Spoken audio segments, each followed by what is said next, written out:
You just bought your first Airbnb.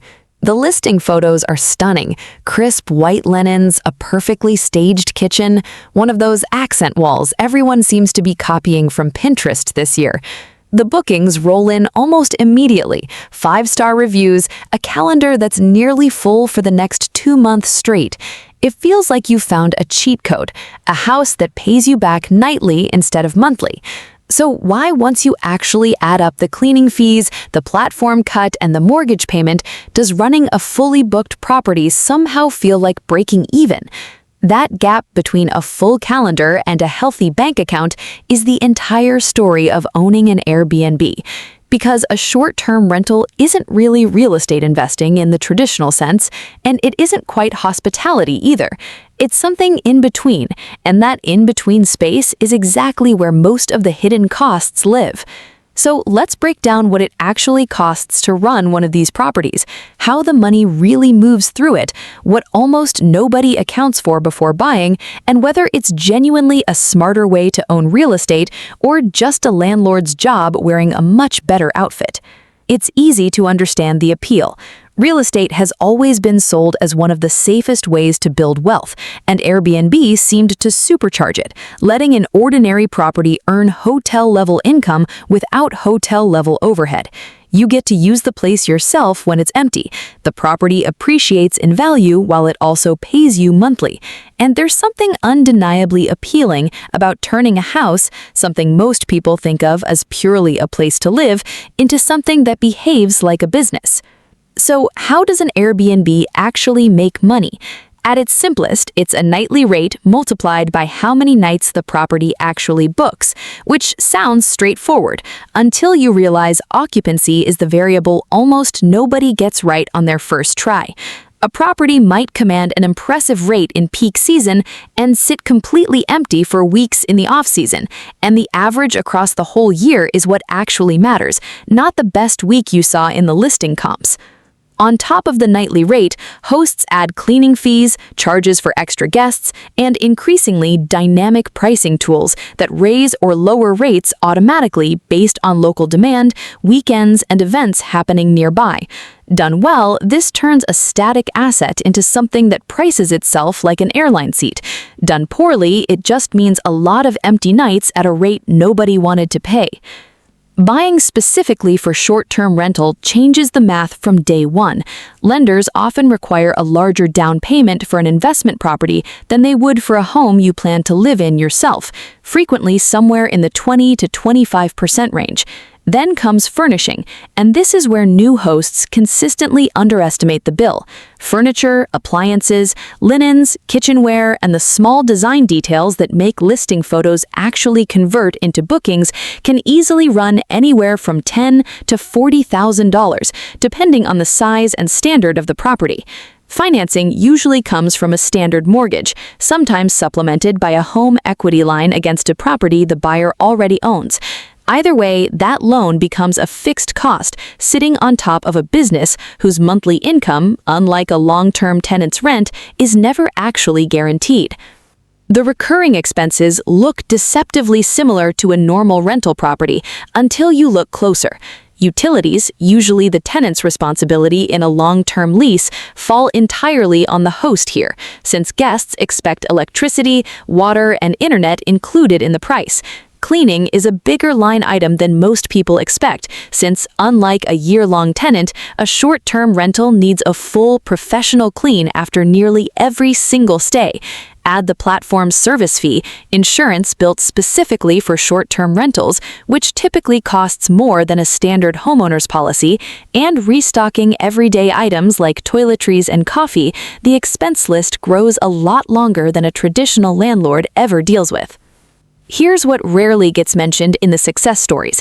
Guests are not tenants, and a constant rotation of strangers means far more wear on furniture, appliances, and finishes than a single family living there year-round ever would. Damage and theft happen, and security deposits don't always cover what replacement actually costs. Then there's the calendar itself. Long-term rentals guarantee income every month. Short-term rentals live and die by seasonality, and a slow month isn't a rare inconvenience, it's baked into the model.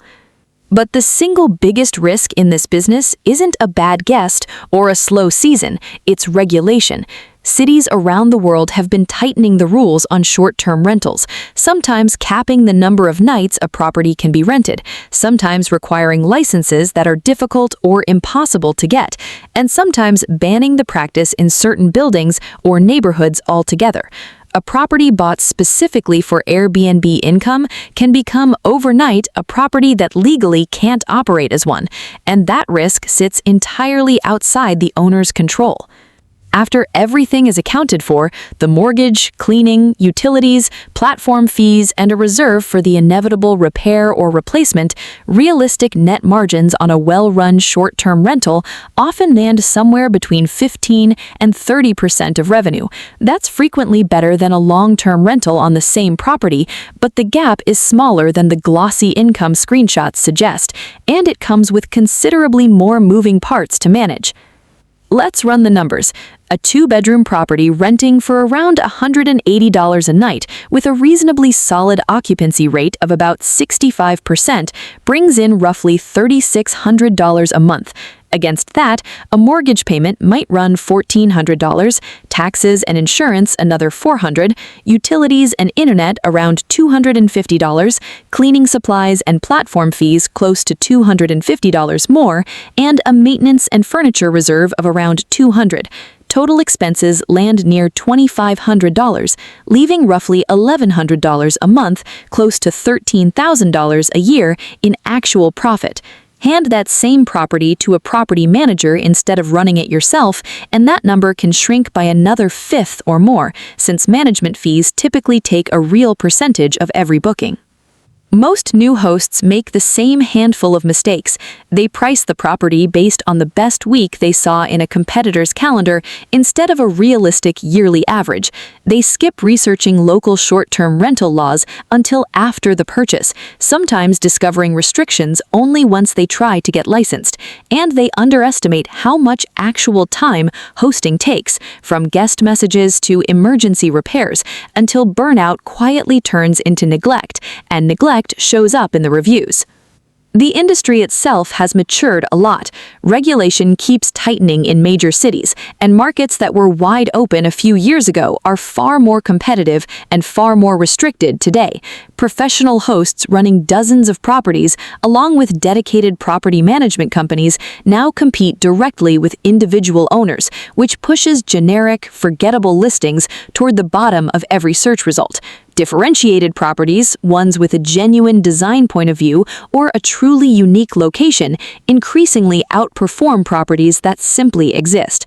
The hosts who do well treat this as a hospitality business first and a real estate investment second.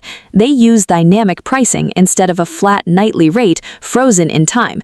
They build reliable systems, a consistent cleaning crew, smart locks, templated guest communication, so the business doesn't depend entirely on their own availability. And critically, they understand their local regulations in detail before they ever list a property, rather than finding out the hard way. So, who does this actually suit?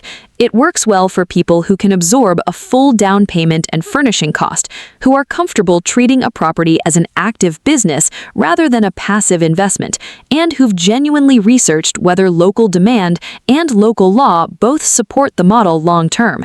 It suits far fewer people looking for guaranteed passive income, who are stretching their finances to make the mortgage work only if occupancy stays high, or who'd rather not think about their property again until the next payment lands.